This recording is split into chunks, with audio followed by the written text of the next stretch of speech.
Assalamualaikum warahmatullahi wabarakatuh. Bagaimana kabar anak-anakku semua? Semoga sehat dan selalu dalam lindungan Allah Subhanahu wa Ta'ala. Pada kesempatan kali ini, kita akan belajar tentang teks eksplanasi atau dikenal juga dengan teks penjelasan.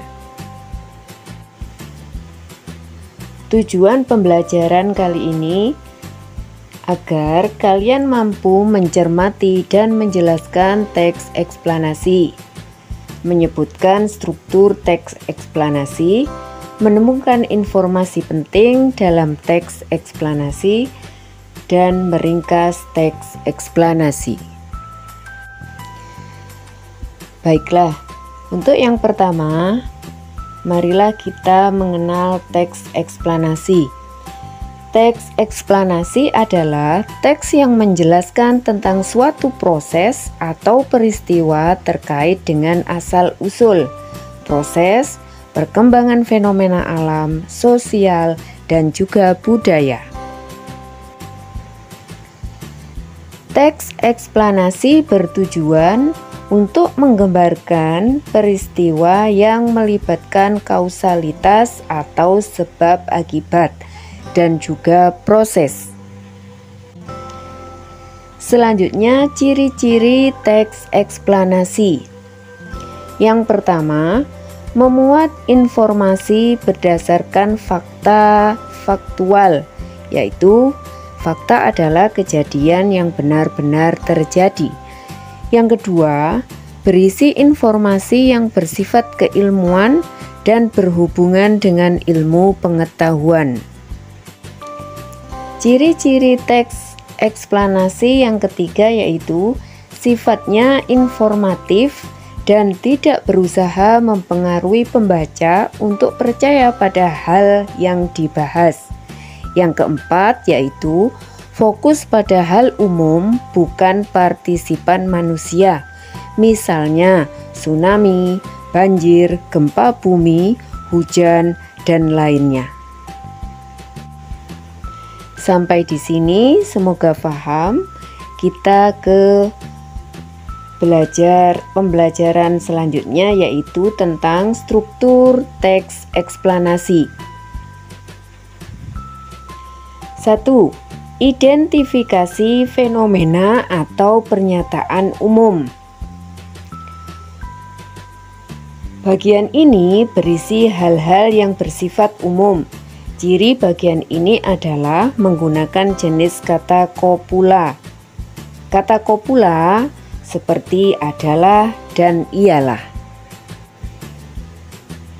Struktur teks eksplanasi selanjutnya yaitu penggambaran rangkaian kejadian atau urutan sebab akibat, biasa juga disebut dengan deretan penjelas. Pada bagian ini akan memerinci proses kejadian yang sesuai dengan fenomena sebagai jawaban atas pertanyaan bagaimana atau mengapa. Pada bagian ini bisa terdiri dari beberapa paragraf terkait sebab akibat dari fenomena. Struktur teks eksplanasi yang ketiga yaitu ulasan atau interpretasi, biasa juga disebut dengan kesimpulan.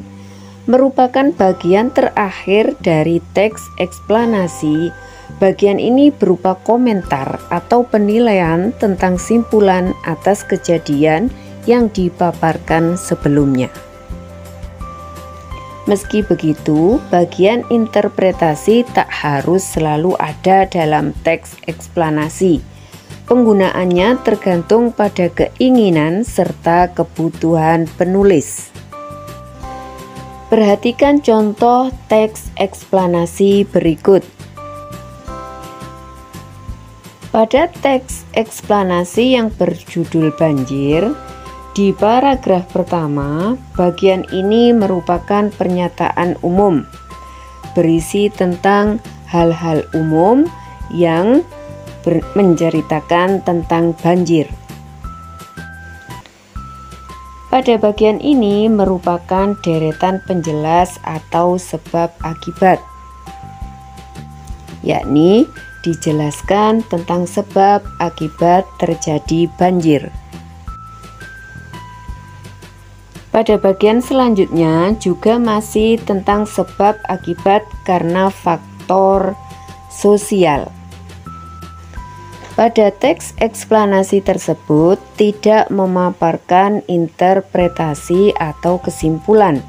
Perlu diingat, bagian interpretasi tak harus selalu ada dalam teks eksplanasi. Penggunaannya tergantung pada keinginan serta kebutuhan penulis.